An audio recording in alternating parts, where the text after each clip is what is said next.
নমস্কার বন্ধুরা, আজকের কাহিনী এমন একজন মানুষকে নিয়ে যাকে ৫৪ বছর জেলে থাকতে হয়।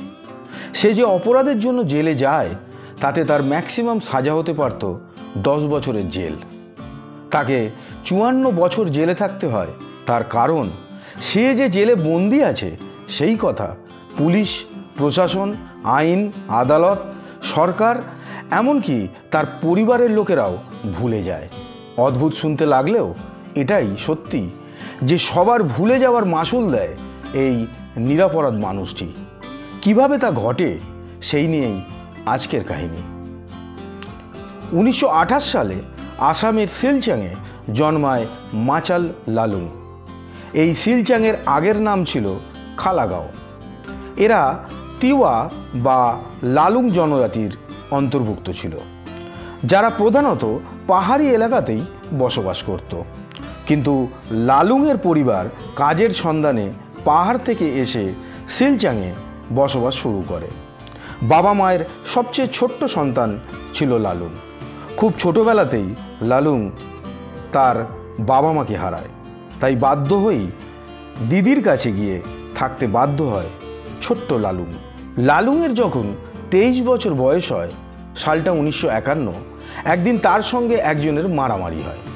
পুলিশ এসে লালুংকে অ্যারেস্ট করে।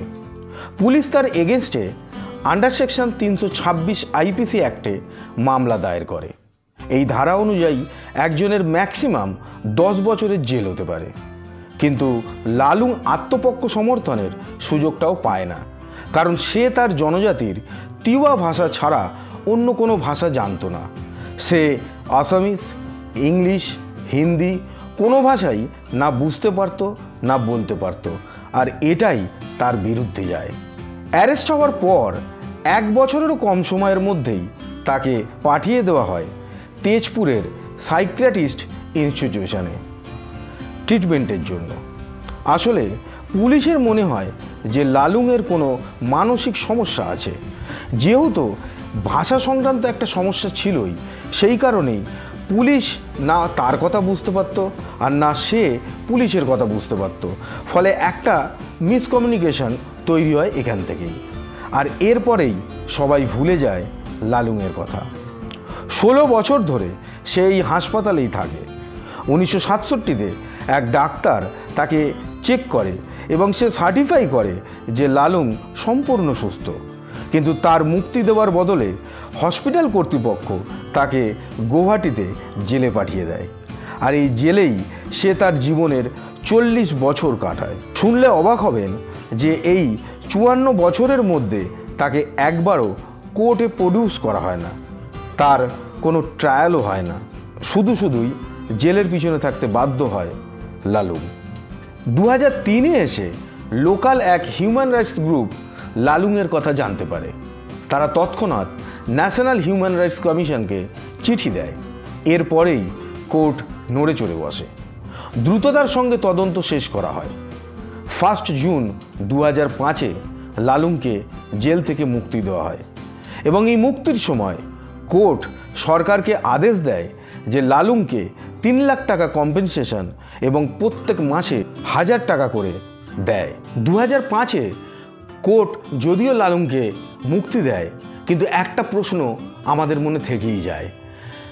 একটা টাকা দিয়ে তাকে কম্পেনসেট করার আদেশ কোর্ট দেয় সরকারকে এবং সেইটা সরকার রক্ষাও করে। কিন্তু তার 54 বছর যে জীবনটা, তার প্রায় গোটা জীবনটাই কোনো অপরাধ না করা সত্ত্বেও জেলের পিছনে কেটে যায়। এইটার কম্পেনসেশন কি করে হবে?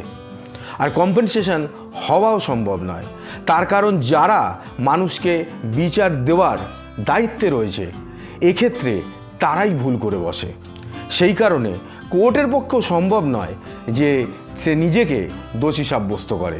এরপর লালুং তার গ্রামে ফেরে, কিন্তু সেখানে তার ফ্যামিলির লোক বলতে কেউ ছিল না। তার দিদিও 2000 সালেই মারা গিয়েছিল। এরপর 25শে ডিসেম্বর 2007-এ মাচাল লালুং মারা যায়।